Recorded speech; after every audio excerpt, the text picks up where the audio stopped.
Guys, Coach Kurt. So this video, let me apologize in advance if it sounds a little bit like clickbait, and I guess there is a certain level of truth to that. The video in question here is, does Brazilian Jiu-Jitsu suck for the street? I mean, that's a loaded question. If you know my channel, you know me. Obviously, you know I have a background in Hapkido and Taiho Jitsu. I teach Taiho Jitsu. If you're not familiar, it literally translates to arresting arts. It's basically a subset of Japanese Jiu-Jitsu. Now, I teach and practice a very modernized version by necessity. I've been a cop since 1997. I teach control tactics. I teach use of force. I teach taser. I'm a field training officer. I have to practice control tactics, use of force, Taiho Jitsu, as it were, in a modern, sophisticated way. It's got to be defendable. With case law, we're talking Graham v. Connor, Tennessee v. Gardner, Scott v. Harris, and there are other case laws out there, but we all know, if you watch my channel, that we're talking Graham v. Connor, which is the umbrella case law for all that. So now that I've got that crap out of the way, let's talk about Brazilian Jiu-Jitsu. And you know, if you watch the channel, that I train Brazilian Jiu-Jitsu on the side. It's a big part of what I do. And street defense is very different from law enforcement. Let me say that again. Street self-defense is very different from control tactics for law enforcement. Absolutely, it translates. If you are a cop and you have skilled combatives and law enforcement control tactics, that translates to self-defense. That's basically what a big part of control tactics is self-defense for law enforcement. But Jiu-Jitsu for the street isn't necessarily the first thing you should go to. You could literally get away with being an adequate boxer and an adequate wrestler, and 90% of what you would ever run into on the street, you would be solid. And of course, I will always start with that you should always leave, run away, get out of the situation. Self-defense means you had no choice. We're not talking a bar fight where your ego gets in the way and your testosterone rises to the surface and you want to chest up to somebody and it turns into mutual combat. That's not what we're talking about. We're talking straight up self-defense. Jiu-Jitsu is extremely effective, and by Jiu-Jitsu I mean Jiu-Jitsu in general. I'm not even necessarily talking about straight up Brazilian Jiu-Jitsu. We're talking, a modernized Jiu-Jitsu. In my mind, Brazilian Jiu-Jitsu is a modernized Jiu-Jitsu, not a straight up traditional form-driven, kata-driven Japanese Jiu-Jitsu. That's what we're talking about here. And it is phenomenal for female self-defense or for smaller people, because you will, by its very nature, you will end up on the ground if you're defending yourself on the street.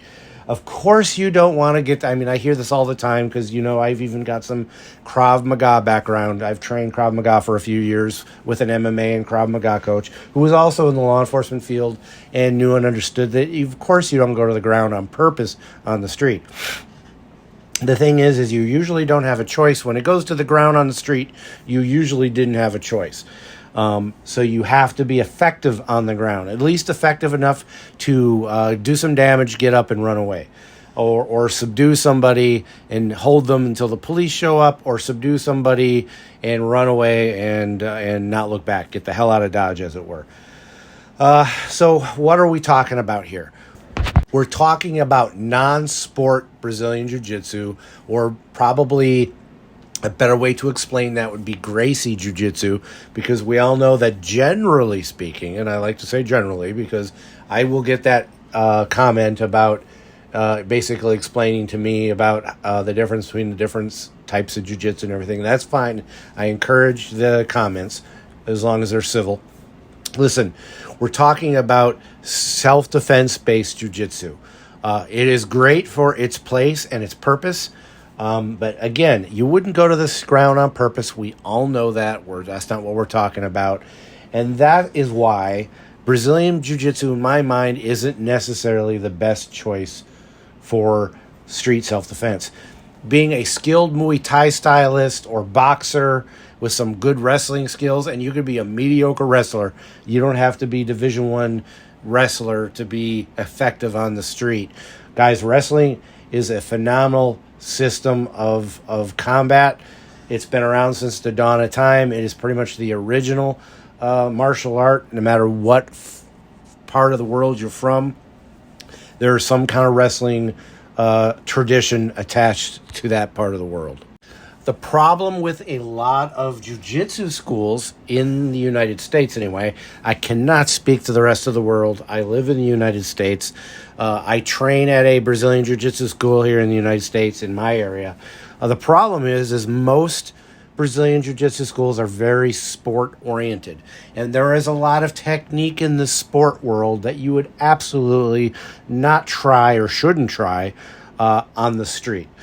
It would be better off practicing a form of mixed martial arts grappling, or even mixed martial arts straight up if you work out at a school that has a really good MMA-based grappling system, something like a MMA rule-based wrestling or catch wrestling or BJJ that is MMA-based. That's all you would need for the ground. When you start trying to use sport jiu-jitsu and that's all you train in the gi sport, you start running into some problems. You start putting yourself in positions that are very dangerous for the street. So can you do both? Absolutely you can. You can practice the problem, Coach Kurt, is I don't have any other jiu-jitsu in my area. Fine, train at a sports school, but maybe subscribe to Gracie Combatives online, the Gracie University. If you're in law enforcement, look at the Gracie Survival Tactics program. These are great ways to supplement your sports jiu-jitsu. You can train something like Krav Maga as long as you know and understand that traditionally it is a combat system.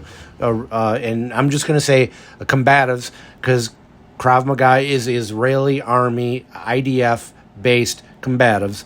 So we're talking any modern military combatives is designed to dispatch somebody and kill or put them out of commission so you can kill them with your main weapon, backup weapon, knife, blah, blah, blah.